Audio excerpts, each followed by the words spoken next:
would like for you to join me as I welcome my dear friend, Baba Heru Ankh Ra Samaj Se Patha. He is the chief priest of the Shrine of Patha. Join me as I welcome him to African Scholar. Baba. Hetapu. Hetapu. You know, thank you so much. You saw that. I remember when I first met you, which was many, many years ago. Mm-hmm. I'm not going to even go into how many years ago in this broadcast. Right. But I do remember that when I came to the studio, you were on the Bowery when I first came to the studio. Mm-hmm. And I must have stayed down in your studio 4 or 5 hours, if you recall, talking to you. And I used to just come back and True. just avail myself of your knowledge, so much so that at the end of it, at one point, you said, well, you know what you are, you're a Kemetic Muslim, you know. Right. And then you dubbed me and my brother Hannibal Kemetic Muslims. Right. You said, you're the only Kemetic Muslims that I know in New York. Mm-hmm. You know, that's true. At that point. So I want to ask you a question. What led you to the Kemetic understanding, to the Kemetic theology, to the Kemetic culture? Because none of us were born into it. True. What led you to it? We all were led to it by some circumstance. What led you? Well, I may be the exception to the rule. I was born into it in this wise. My father, he was a Christian minister. And he told me later on as I grew up that I was born specifically for the mission of introducing our people to the Nile Valley culture. And he was a follower of Marcus Garvey. And he said that as I grew up and I matured, we have these conversations, and he would say that his reading of the Bible indicates that African people are children of Ham. But he said that the original name in the Hebrew was Com, and that the original name for the place now called Egypt was Kemet. So therefore, which means the Kem in the ancient language means burnt, blackened, or hot. So that King James did not add the K when he called us children of Ham. And he said my work was to study the Nile Valley culture, and as I grow up to teach our people about that culture, because he said that was the culture from which Judaism came, from which Christianity came, and from which Islam came, because all the major prophets went into the Nile Valley in Africa to get what they got in terms of knowledge. Moses was taught in the temples of Anu for 40 years. Abraham and Sarah, when they came before Moses, they grew rich in cattle and land because of the hospitality of the Africans of the Nile.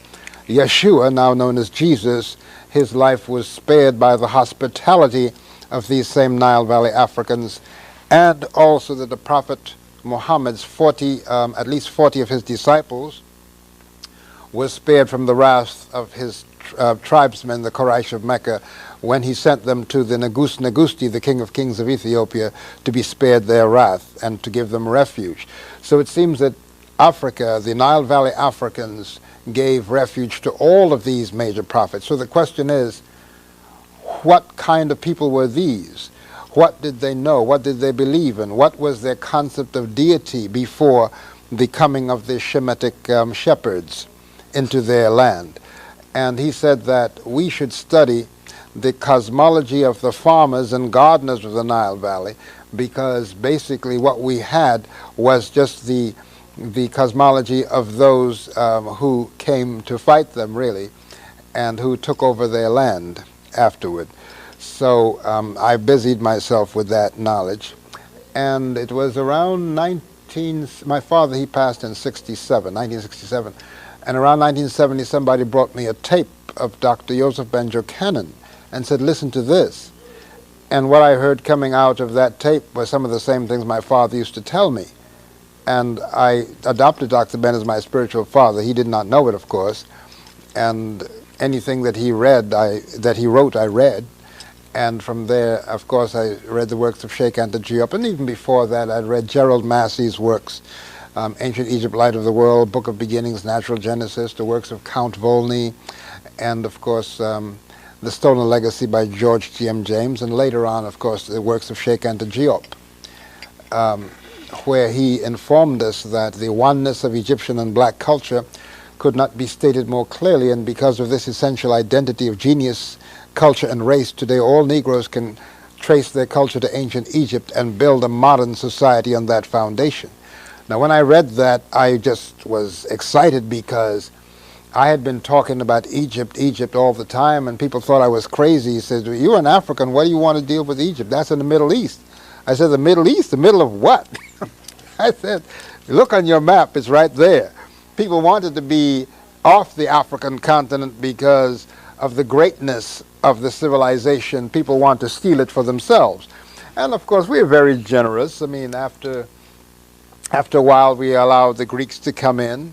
But of course, as you know, we were invaded, I think, in 663 by the Persians, Kambutse, and who they call Cambyses. Then in 525 by the Persians, now known as Iran. In, I think, 332 by the Greeks, and then in 332 BC by the Romans. And then who became great because he stole the gold of Kemet, by the way. And of course, then later on, the Arabs came, and they are still there, colonizers of that ancient African land, an ancient African culture. Speaking about invasions by foreigners, let me ask you a question. It's a question that I have asked everyone who studies Kemet, and I've gotten all kinds of answers. So I want to ask you the same questions.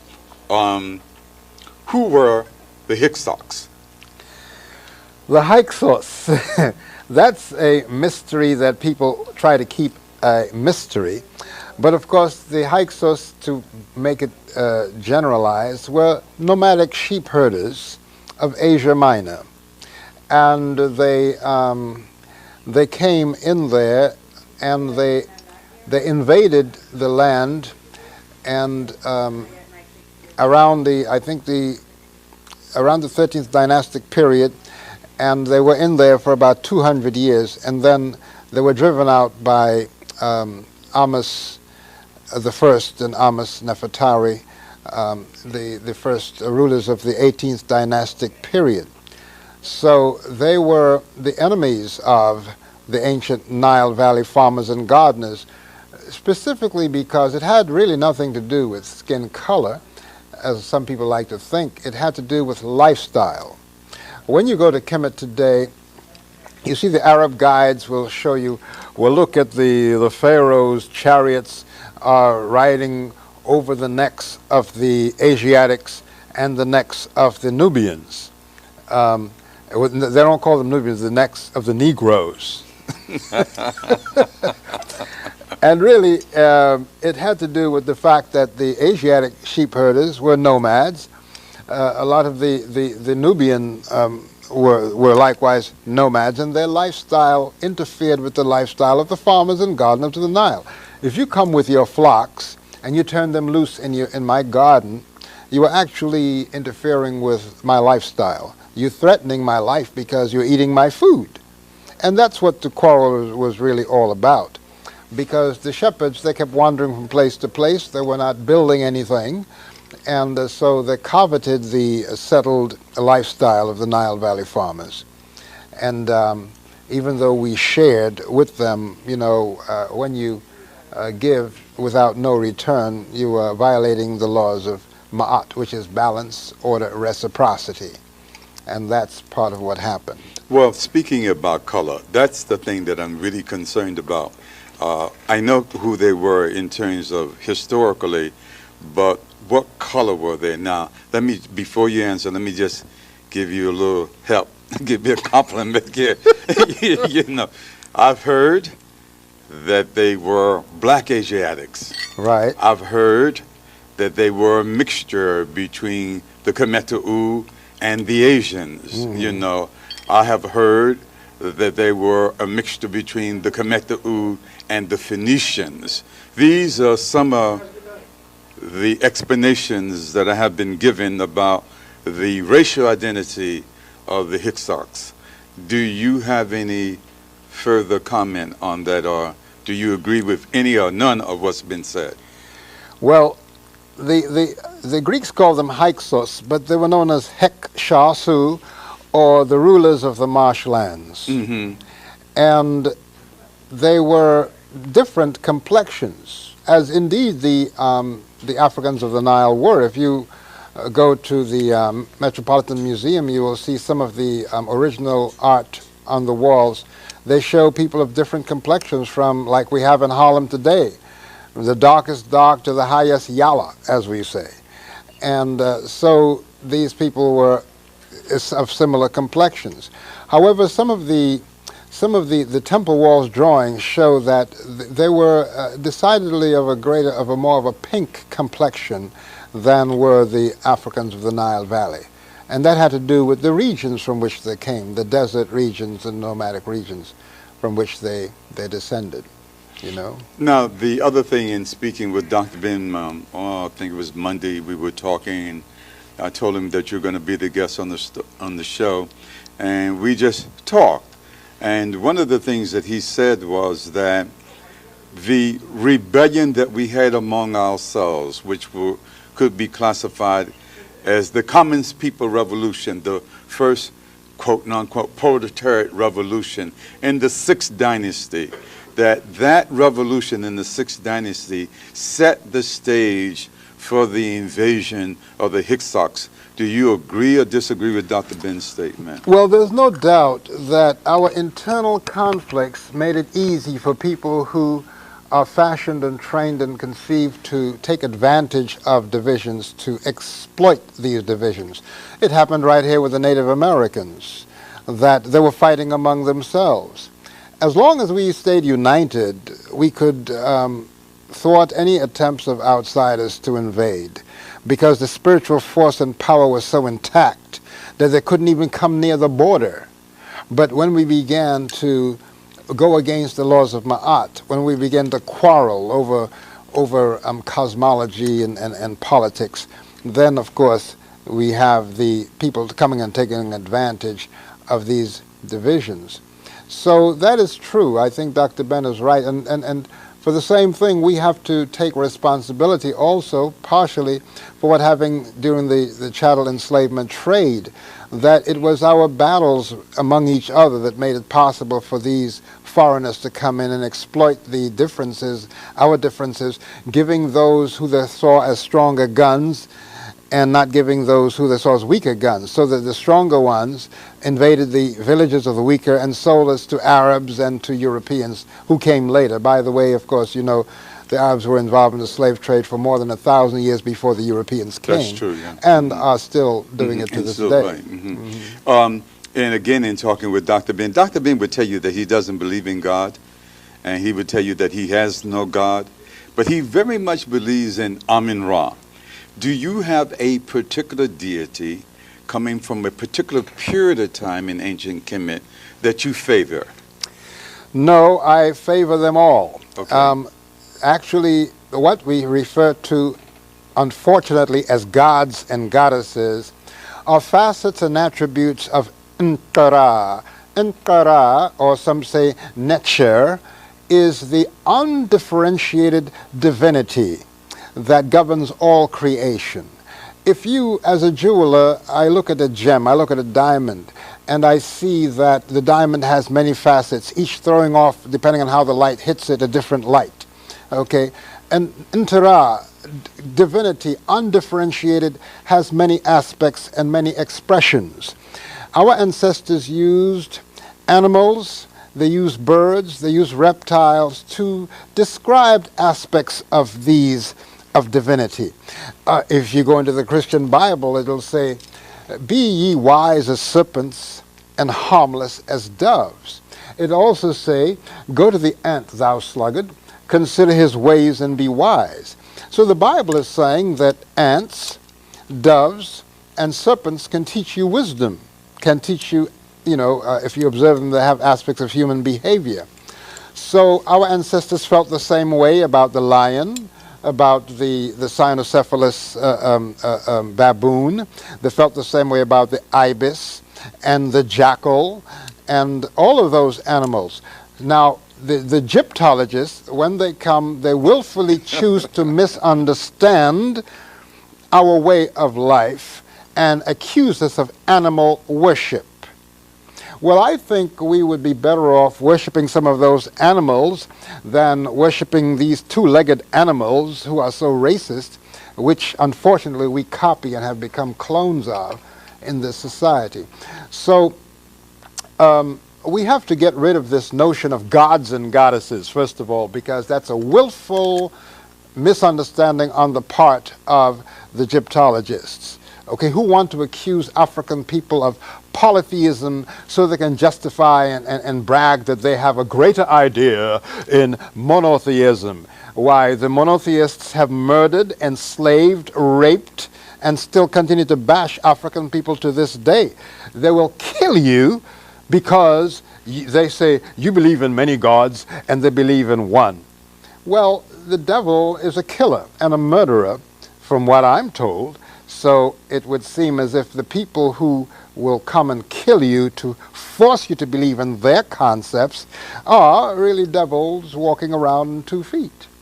You know, I introduce you, I'm going to change tracks, and I hate to do it, but for this segment, there's some information that I must get in about you personally so that our viewers can understand who you are. I mentioned when I introduced you that I had come down to your jewelry studio, and I also mentioned that I didn't buy any jewelry. I bumped your mind. You know, you are adorned with many of the jewelry that you make in your studio, and I would like to begin perhaps with the symbol that's on your hat. And so if you can just explain the jewelry that my viewers are looking at, from the scarab kepra and to the ankh, would you please do that for us? I'll be happy to. My design of what I call joy ellery, because it gives me joy to bring our ancestral emblems of culture to the fore, is actually the outgrowth of the reclamation of the ancient culture of the Nile Valley Africans. Being people from the Africans in the West, we have the choice of claiming any part or any aspect of African culture that we wish. I chose the Nile Valley because it's the oldest, most successful, and longest lasting. And of course, it is the one from which even the Yoruba claim they came, the Akan, the Dogon, the Wolof, they all claim they came from the Nile Valley regions. So I create these emblems of culture because they're actually meditations on inner beauty, meditations for the soul. Like when I when I put this on in the morning, this is the emblem of Heru, which the Greeks call Horus. We use the bird, the falcon, to symbolize the ascension in spirit. Just like in the Christian faith, they use the dove. They say Jesus ascended as a dove to his Father in heaven. The Hu, or Nebhu, which they call the Sphinx, likewise. This is an emblem of the permanence and the lion spirit of African people. I wonder if my cameraman can come in and get that clear. I don't know. While you're going to talk, we try to figure it out. You asked me about the emblem of my hat. Well, that's a lotus petal. And while many people assign the lotus to the Indians, because many of they have a lotus sutra, let's say, of meditation, the first and oldest lotus master was known as Asar, whom the Greeks call Osiris. And you will see on the papyrus of the Book of the Coming Forth, which they willfully mislabel the Egyptian Book of the Dead, you will see that a lotus is growing out of the feet of Asar, and on that lotus are the 4 genii, or the 4 guardians of the body temple, known as the Mesu Heru, the children of Heru, yes, which guard the lungs, the liver, the small intestine, the large intestine, and stomach. And those organs were placed in separate jars and preserved in the resting place of our ancestors. So these emblems, the bracelet I wear, these are the eyes of Heru. You see yes, the eyes of Heru, which symbolizes balanced vision, attention, attentiveness, and also the awareness. All right. So each time when I put these on, here I have this lotus ring. I was born into the sign of the lion, so I have the lion made of 4 different metals: yellow, gold, white gold, bronze, and silver. And here, of course, I have the meditation on Heru again. The scarab. The ancestors would put, when you died, they would put a scarab over the heart, symbolizing that this person will come into being again, or the spirit of the person would resurrect. As a matter of fact, the early Christians of Alexandria in Kemet, now miscalled Egypt, they referred to Yeshua, Jesus, as the good scarab. All right? So it was not a worship of a beetle. It was the beetle represents the constant coming into being, something like the metamorphosis of the butterfly. From a slug it becomes a butterfly and grows wings. So it shows a symbol of transformation. All right? Because the beetle, known as the dung beetle, it rolls its eggs up in a ball of dung, and the larva eats and nourishes itself from the nourishment of the dung, and come into the world and goes and gathers dung and does the same thing ad infinitum.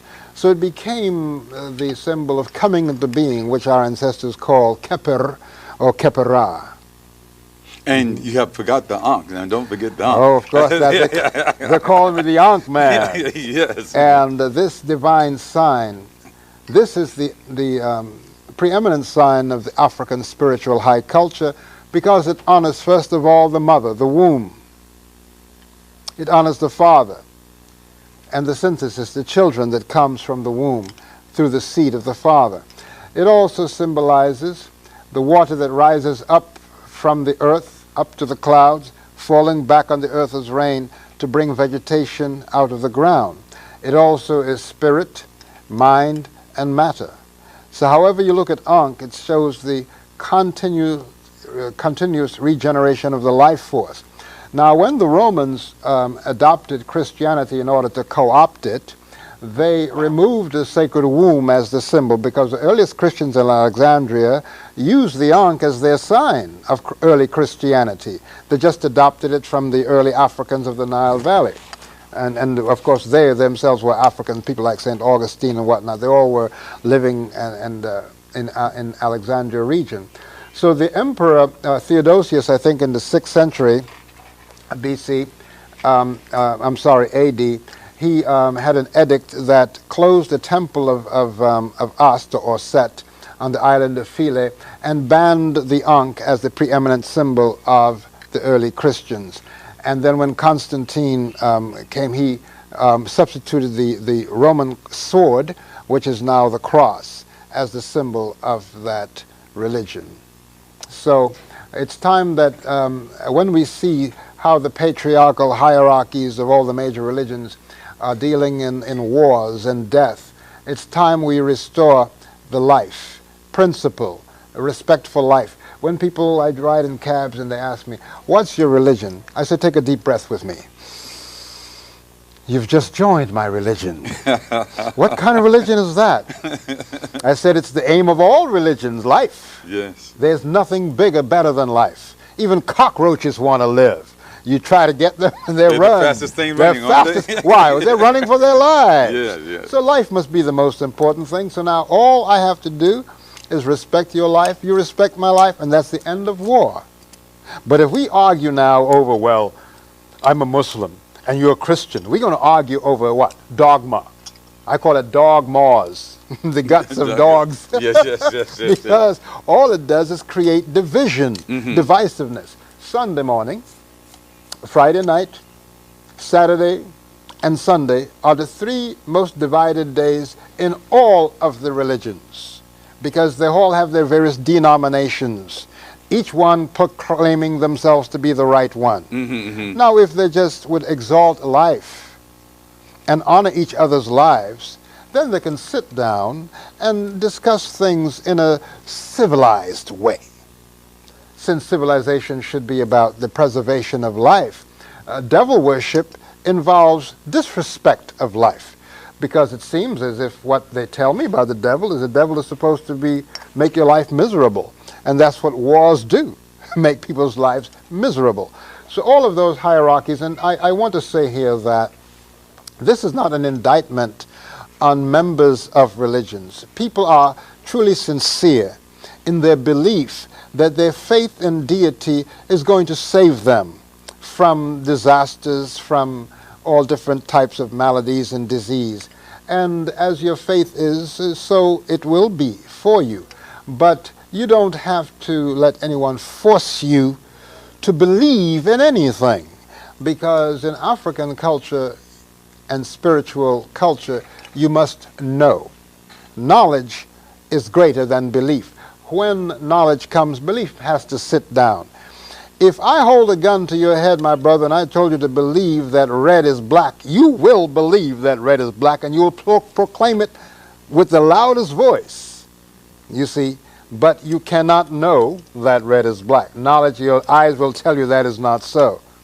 So we are living in the age of I know, which is the Aquarian age, which is on the horizon now. I think 2012, we actually come fully into Aquarius. And let us continue where we were the last conversation. Our last conversation, we were talking about Islam, Christianity, and Judaism, and so we were talking so much about religion, good and evil. And one of the things I wanted to say is that after Nama united Samatawi, he brought in Amin-Ra, and then Amin-Ra was overthrown at the end of the first dynasty, and then Set was brought in. And many, many people have thought that Set represents evil. I have not agreed with that. I would like to hear what you have to say about Set, his worship, and his contribution to ourselves, and the contribution to the divine legacy of Samatawi Kemet. Give thanks. I'm glad you mentioned the word, the name Smai Kawi, because Smai Kawi means the unity of the two regions. And that was the official name of the civilization of the Nile. Many people speak of Kemet, but Kemet was just the northeastern section of Smai Kawi.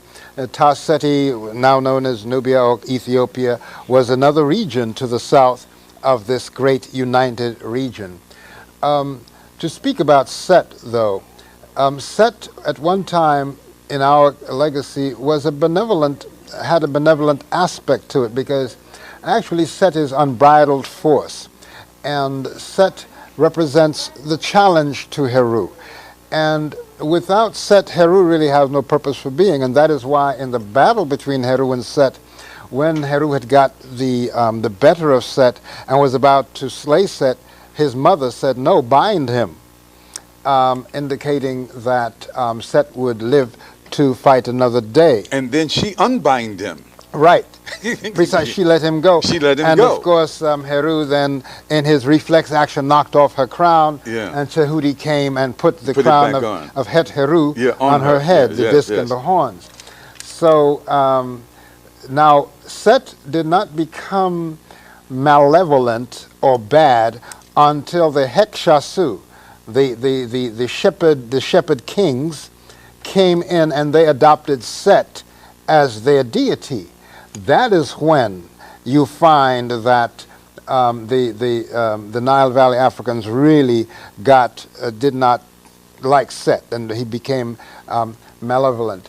It's good to remember that many of the kings took, and of course in the second dynasty, took the name Set. Mm-hmm. Some even took the name Set Heru. Mm-hmm, mm-hmm. You would see sometimes on the temple walls that Set and the head of Set and Heru was on one body. Mm-hmm. And in the Pertemru, the book of the coming forth, mislabeled the Egyptian book of the dead, they refer to the two fighters within me, which is Heru and Set, our higher nature, Heru, and the lower nature, Set. In the body temple, the higher region and the lower region is divided by the heart center, the heart arit, or gateway, known as a chakra in the Indian system. That Heru was given the region from the heart to the head, and then Set was given the region from the lower part of the heart to the gonads. All right, but then Geb, who was the presiding over the tribunal of the battle between Heru and Set, gave it all to Heru, which means that all of the kings and queens that sat on the Nile Valley Queen Kingdom throne, they took the title Heru, and their job was to restore Ma'at, to take the lower energy and bring it up to the higher regions. Set represents gravity, Heru represents levity. That is why you would see in the glyphs, you would see that Heru is symbolized as a falcon, and Set is an animal always sitting down with a tail that has the shape of a television antenna, rabbit ears, just like that. And I always tell the brothers and sisters, I said, you know, the battle between Heru and Set, Set took out Heru's eye, which is what happens when you're too much into the TV set. You lose your eye. And the Setian culture... You lose your consciousness. Precisely, which is your eye. Yes. Okay. But it's good to remember, we should remember that Set is not necessarily evil. Set is your challenges. The evil is Apap. Apap, which unfortunately has this name Papa to it. And it does, doesn't it? It does, and we're not going to talk about the definition of Papa. Not on this show. No, we won't. Yeah. Okay. But the fact is that is evil. That's the crystallization of evil. You would see on the temple walls, you would see both Heru and Set on the boat fighting the enemies of Ra, Apap. And they're both putting spears in the folds of Apap. That's true. Because Apap is evil crystallized. Right. And the individual must sometimes marshal his higher and lower forces to deal against that evil that comes from without. In fact, it has been said this way, that if we did not have Set in us, that we would not be able to survive. Precisely. Because people would just run over us. Mm-hmm. The Muslims codified it as the inner jihad, and it's the same definition, same connotation as Set. You must fight the evil within inside yourself. That's right. You fight your lower nature to rise to your higher consciousness, which Heru represents, Indeed, and even the Hu, or the Sphinx, represents the same thing. It shows the head on a lion's body. The lion representing the animal nature, and the head of the man representing higher consciousness. You see, so we definitely need these two forces, but too much Set will keep you set in your ways. You see, Set your bad habits. Yes. The habits that will keep you grounded, keep you from rising up. And so we want to be Heru. We want to really levitate and be in the spirit. But you can't live in the spirit all the time. You've got to deal with earth conditions. In the Pertem Heru it says that I arise to the highest heights of heaven, but I come down to the earth of Seb. And indeed, Smai-Tawi, the very name of the nation, indicated that the people who gave it that name saw that you had to wear the crown of heaven and the crown of earth, that you had to deal with the spiritual and the material realm, and indeed the building of our temples was to invite biocosmic energy from outer space onto the earth plane. We see the configuration of the pyramids of Giza being in the same configurations as the 3 stars in the belt of Sa, now called Orion. That our ancestors were very much into what was happening in the planisphere above, because of course there were farmers and gardeners. And when you're a farmer and a gardener, you had better look up at where the stars are. You'd better check out the phases of the moon if you want to get the right return on what you plant, in the ground. So people say, that looking at the stars is evil. Well, if that's evil, please never look at your watch. Never look at the sunrise, okay? Because the sun is the clock by which the Most High keeps time for us on earth.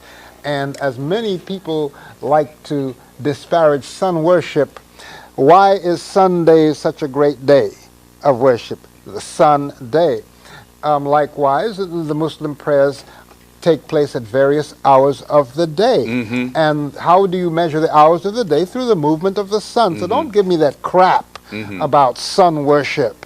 Okay, that's a patent lie in order to slander and defame African thought and African culture and bring us nomadic thought as the tabula rasa by which we should define our consciousness and how we look at things spiritual and religious.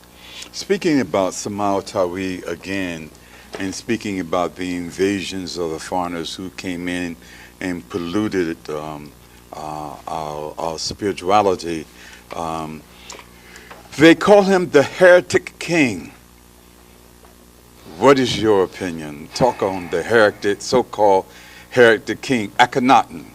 so-called creator of monotheism, which again I feel is a misnomer because he did not create monotheism. We always believed in one supreme force, one created force. Would you agree with that? Yes, we call that force Nkara, or the great divine, the great divinity. And just like you have today, don't you have God, and then you have the angels, And then you have Jesus, the Son of God. you see, and of course, and the prophets of God. precisely, of Yeah. course, now in modern religiosity, it's patently patriarchal. There are no female angels in the heavens of any of the major religions. I ask people, I lecture in universities, colleges, I ask the audience, can you give me the name of one female angel? Total silence. I say for every Gabriel, there should be a Gabriella. For every Michael, there be a Michaela. Even Lucifer should have a Lucifera. Because in our cosmology, in African cosmology, everything is balanced. If above, so below, and if it takes feminine and masculine energy to create life on the earth, so it must be in cosmos. All right? Because to us, we saw heaven as the womb of space, as Nut, the divine space mother. And all of the galaxies, all of the stars and suns and comets and planets resided within the womb of space. And the womb, once again, is a feminine principle. So you see, African culture always honored the mother. That's why we place her on the top of creation. Does this make the man weak? He had better be strong to uphold this divine principle of the mother's womb and the children that comes from that womb. I would say that if we were more conscious of that, we wouldn't have the wars that we have now between the women and the men. Because you see, men see deity as only he. We pray to the man upstairs, never to her. Yet, in our lives, we know that many times the man is gone, and it's mama who keeps things going in our community anyway. So we should likewise have a belief in a deity who is a mother and father of all creation. Speaking about the womb of life, one of the things that Americans, Europeans, and black people do is they always talk about Mother Earth. In the Kemetic legacy, there was no Mother Earth. It was Ger, Father Earth, Precisely. and Nut, who was the mother in the sky. Mother Can you sky. speak on that for a minute, please? True. Well, just like in the Chinese they speak of the yin and yang, on earth there is a mother aspect to the earth, and that's the topsoil out of which the plant emerges, you see, from the womb of the earth, from the womb of the soil. However, the bedrock on which this earth rests is masculine. The metals in the earth are all masculine.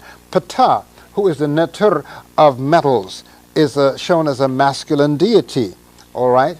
But in Ptah, there is concealed the feminine T, because in our legacy, the T is a feminizer, symbolizes the breast. Of course, Egyptologist says it's a loaf of bread, but even so, it's still a nurturing principle to help your life. Even Kemet ends in the T. Precisely. Right, yeah. Showing again The feminine aspect of it, yes. And the king wore the double crown that had a cobra and a vulture.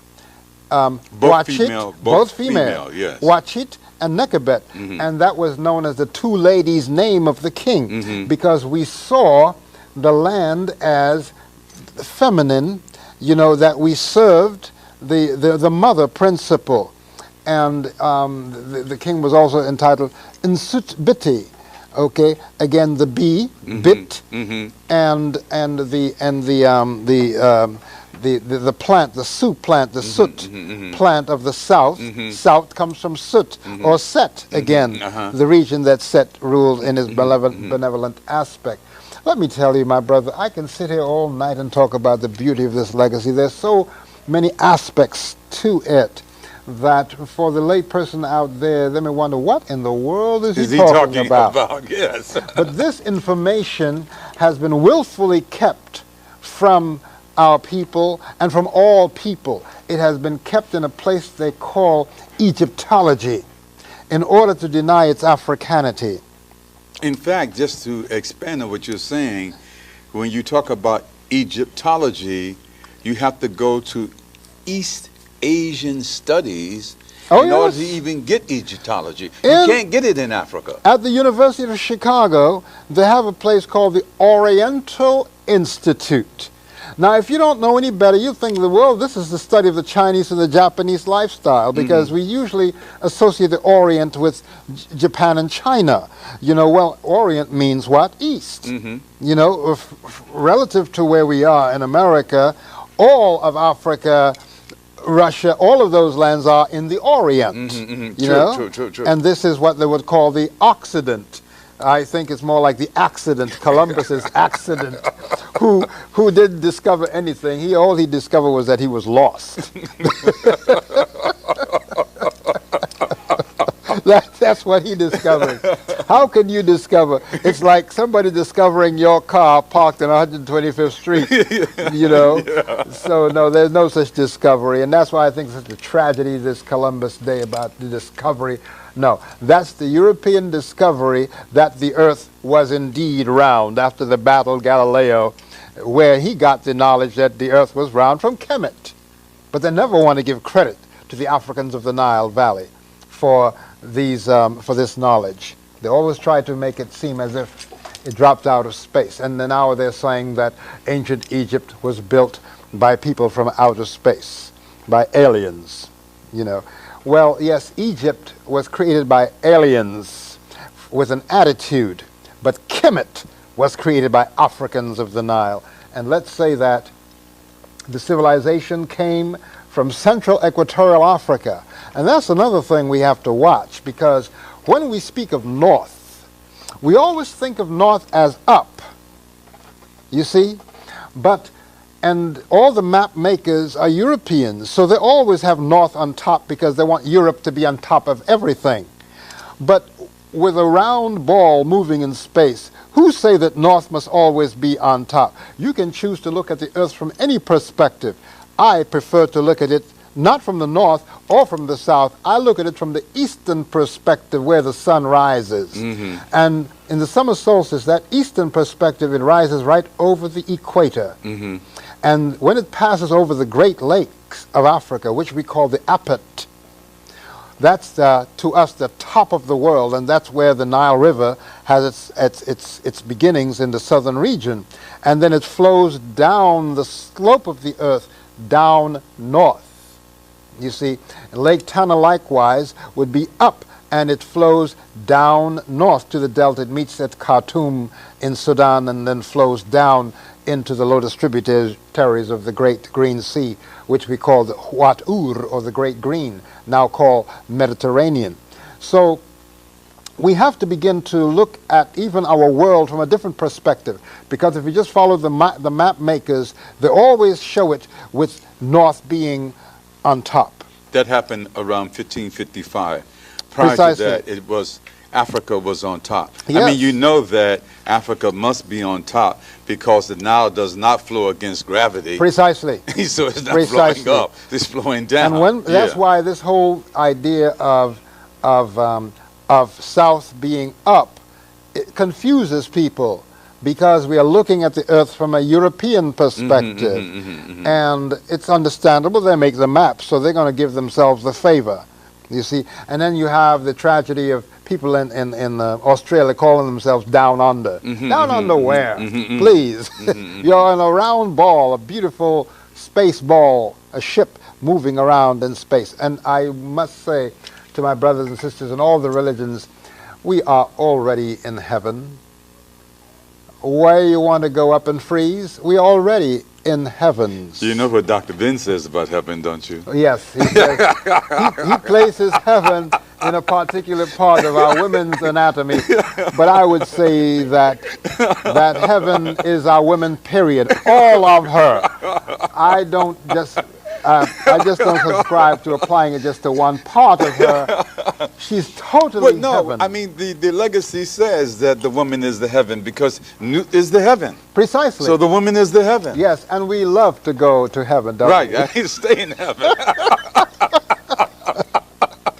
So you see, sisters, you have a part to play in this thing. Don't give it all up to the man upstairs, you have a very important part, because in our legacy, what has happened is that people who tend to live an inverted lifestyle, they brought the woman down from heaven and put the man upstairs, and that's the reason why now he's grown wings and flapping around with a problem with his wrist.